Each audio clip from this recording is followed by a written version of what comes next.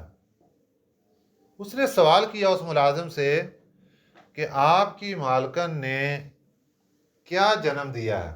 اس کے ہاں ولادت کس چیز کی ہوئی، بیٹا ہے یا بیٹی ہے؟ کہ بیٹی ہے۔ کہ بیٹی کے بارے میں دو باتیں یاد رکھنا۔ کہ وہ کیا؟ کہ اس کی ایک بات تو یہ کہ یہ زانیہ بن جائے گی اور 100 بندوں سے زنا کرے گی، اور دوسری اس کی یہ کہ اس کی موت مکڑی سے واقع ہوگی۔ اب اس ملازم کو غصہ آ گیا، وہ آگ لینے جا رہا تھا، وہیں سے واپس پلٹا اور چھری اٹھائی اور اٹھا کے اس ابھی پیدا ہونے والی بچی کا پیٹ چاک کر دیا کہ یہ ابھی مر جائے، یہ اتنا بڑا ظلم کرے گی، جرم کرے گی کہ 100 مردوں سے زنا کرے گی۔ اس نے اس کا پیٹ پھاڑ دیا چھری کے ساتھ اور خود بھاگ گیا۔ اب ادھر سے والدہ نے جو اس زمانے میں اس کے پاس جو چیز تھی اس نے اس کو درست کیا اور کر کے اس کا خود ہی پیٹ سلائی کر دیا۔ تو اللہ تعالیٰ نے اس بچی کو بچا لیا۔ یہ بندہ یہاں سے نکلا اور سمندر پار کر گیا، آگے کسی اور جگہ جا کر اس نے تجارت شروع کر دی، اس کو اللہ تعالیٰ نے بڑا مال و دولت عطا فرمایا۔ ادھر یہ بچی جوان ہو گئی اور انتہائی خوبصورت حسن و جمال والی۔ یہ بندہ کافی عرصہ جب باہر رہ کے جب یہ واپس آیا اپنے وطن، تو آ کر اس نے ایک بوڑھی خاتون سے بات کی کہ دیکھو اللہ تعالیٰ نے مجھے مال و دولت بہت دیا ہے، تو میں شادی کرنا چاہتا ہوں، اور ایسی لڑکی ہو کہ حسن و جمال کی ملکہ ہو۔ اس نے کہا ٹھیک ہے۔ اس نے پھر اس کو خبر دی کہ دیکھو یہاں پر شہر کے اندر اس سے زیادہ حسن و جمال والی اور کوئی لڑکی نہیں، یہ سب سے زیادہ خوبصورت ہے۔ بات چیت چلائی، اللہ تعالیٰ نے رشتہ مقدر میں لکھا تھا، رشتہ ہو گیا۔ جب رشتہ ہو گیا تو اس لڑکی نے پوچھا بھئی تم اپنا تعارف کراؤ، تم کہاں رہتے تھے، کہاں سے آئے، کیا کیا معاملہ ہوا؟ اس نے بتایا کہ میں اسی شہر کے میں رہتا تھا اور یہاں پر میں ایک خاتون کے ہاں ملازم تھا، اس کے ہاں بیٹی پیدا ہوئی، اس کے بارے میں مجھے خوف ہوا تو میں نے اس کا پیٹ چاک کر دیا چھری سے اور خود بھاگ گیا۔ اس نے کہا وہ لڑکی میں ہی ہوں۔ کہ وہ کیسے؟ اس نے نشانی دکھا دی کہ یہ دیکھو آج بھی میرے پیٹ پہ نشان موجود ہے۔ اس نے کہا اگر تو ہی لڑکی ہے تو پھر 2 باتیں اپنے بارے میں سن لے۔ کہ وہ کیا؟ ایک تو یہ تیرے بارے میں بات پتہ چلی کہ تو 100 مردوں سے زنا کرے گا۔ اس نے کہا یہ بات تو غلطی مجھ سے ہو گئی ہے۔ دوسری بات یہ ہے کہ تیری موت ایک مکڑی سے واقع ہوگی۔ مکڑی یہ جو گلوں کے اندر جالا بنتی ہے۔ اب ان کی چونکہ شادی ہو چکی تھی، میاں صاحب کو بہت پیار تھا اپنی بیوی سے، مال و دولت اللہ نے بہت دیا تھا، اس نے خوبصورت ترین محل بنایا اور اعلیٰ قسم کا مضبوط ترین محل بنایا جس کے اندر مٹی کا، جالے کا بالکل نام و نشان نہ ہو، اور اس کے اندر میاں بیوی رہنے لگے۔ ایک دن کیا دیکھتے ہیں کہ ان کے بیڈ روم کے پاس سے دیوار کے اوپر سے ایک مکڑی گزر رہی ہے۔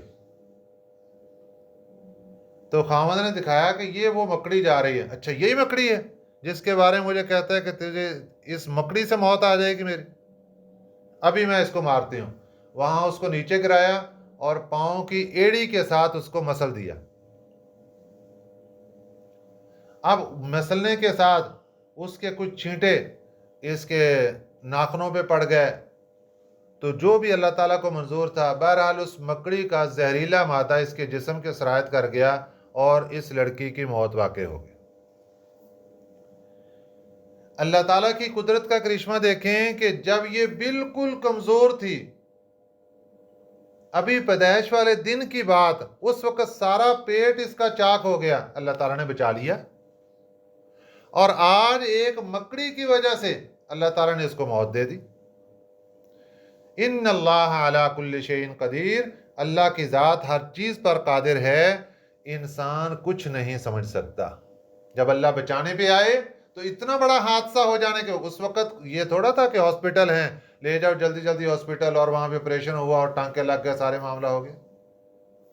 معصوم بچی، اس کو تو چھوٹی سی ٹھوکر لگنے سے ہی اس کی موت واقع ہو سکتی، لیکن اللہ تعالیٰ نے بچا کے دکھا دیا کہ ہم ان اللہ علی کل شیء قدیر، اللہ ہر چیز پہ قادر ہے۔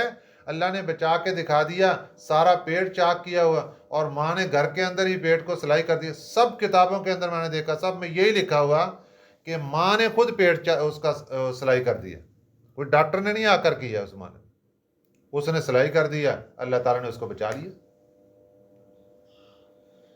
تو اللہ تعالیٰ اس بات پہ قادر، اور جب اس کی موت واقع ہوئی تو اللہ تعالیٰ نے ایک مکڑی کے ذریعے اس کو موت دے دی۔ تو کیا فرمایا؟ اینما تکونوا یدرککم الموت، جہاں بھی تم ہوگے تمہیں موت آ پکڑے گی۔ وَلَوْ كُنْتُمْ فِي بُرُوجٍ مُّشَيَّدَةٍ، اگرچہ تم ہو مضبوط قلعوں میں بند، مضبوط قلعوں میں بھی رہتے ہو، تمہیں موت پکڑے گی۔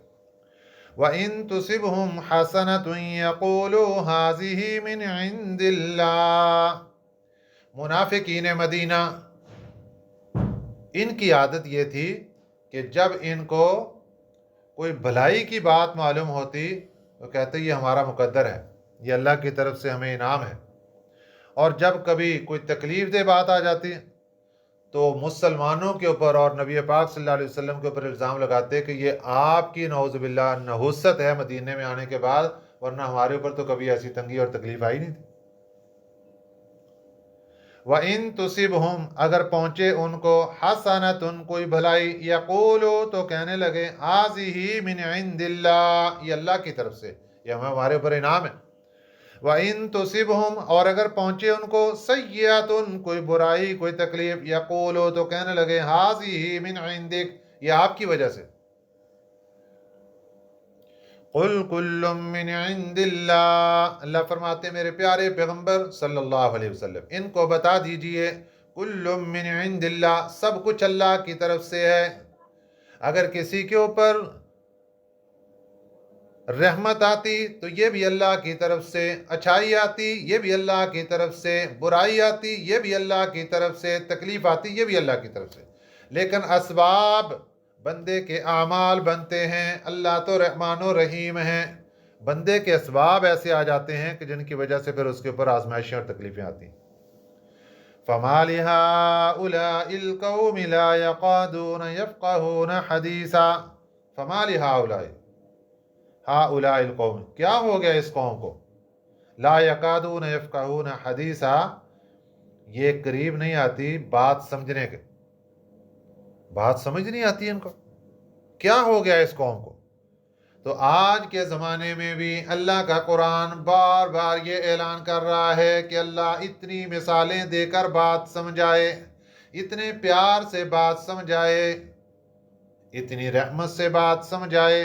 میرے آقا صلی اللہ علیہ وسلم بار بار قربانیاں دے کر ہم تک دین پہنچائیں، قرآن پہنچائیں، لیکن اس کے باوجود بھی ہم گونگے بہرے اندھے بن کے بیٹھے رہیں۔ تو قرآن کیا کہہ رہا ہے؟ فَمَا لِهَٰؤُلَاءِ الْقَوْمِ، کیا ہو گیا اس قوم کو، لَا يَكَادُونَ يَفْقَهُونَ حَدِيثًا، ان کو بات سمجھ ہی نہیں آ رہی، کیا ہو گیا اس قوم کو۔ ما اصابک من حسنۃ فمن اللہ، اوپر والی بات کا اللہ جواب دے رہے ہیں کہ یہ جو بھلائی کا فیصلہ اپنی طرف کر لیا، برائی کا فیصلہ میرے پیغمبر اور مسلمانوں کی طرف کر دیا۔ ما اصابک، فرمایا جو بھی پہنچتی ہے تمہیں، من حسنۃ، بھلائی، فمن اللہ، یہ اللہ کی طرف سے، وما اصابک من سیئۃ، اور جو پہنچتی ہے برائی تمہیں، فمن نفسک، وہ تمہارے اپنی طرف سے ہے، تمہارے اعمال کا نتیجہ ہے، اعمال بد کا، جس کی وجہ سے تمہارے اوپر برائی آتی ہے۔ وَأَرْسَلْنَاكَ لِلنَّاسِ رَسُولًا، اور ہم نے بھیجا ہے آپ کو لوگوں کے لیے رسول بنا کر۔ نبی پاک صلی اللہ علیہ وسلم تو ایک رسول کی حیثیت سے، ایک پیغمبر کی حیثیت سے، ایک نبی کی حیثیت سے دنیا میں تشریف لائے۔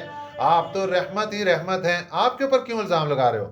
وَكَفَى بِاللَّهِ شَهِيدًا، اور یہ نبی رسول ہیں، یہ اللہ کے برگزیدہ ہیں۔ لیکن کافر لوگ اگرچہ نہیں مانتے، اللہ تعالیٰ فرماتے ہیں کہ ہم ان کی گواہی دینے کے لیے تیار ہیں، کافر مانے یا نہ مانے، ان کی نبوت اور رسالت کے اوپر کوئی اثر نہیں پڑتا۔ تو اللہ تعالیٰ کی رحمت کے ہی ہم بھی امیدوار ہیں، اور نبی پاک صلی اللہ علیہ وسلم بھی اللہ تعالیٰ کی رحمت کے امیدوار۔ قیامت کے دن جنت میں داخلہ، یہ بھی اللہ تعالیٰ کی رحمت کے بغیر نہیں ہو سکے گا۔ نبی پاک صلی اللہ علیہ وسلم نے ایک مرتبہ ارشاد فرمایا کہ اللہ کی رحمت کے بغیر کوئی شخص جنت میں نہیں جائے گا۔ صحابی عرض کرتے ہیں حضور آپ بھی نہیں جائیں گے؟ فرمایا ہاں میں بھی نہیں اللہ کی رحمت کے بغیر جنت میں جاؤں گا۔ تو ہم سب محتاج ہیں اللہ تعالیٰ کی رحمت کے۔ اللہ تعالیٰ ہمیں اپنی رحمت تامہ نصیب فرمائے، اور ہمیں ایسے اعمال کرنے کی توفیق عطا فرمائے جو اللہ تعالیٰ کی رضامندی اور خوشی کا ذریعہ بنے۔ آمین۔ وما علینا الا البلاغ المبین۔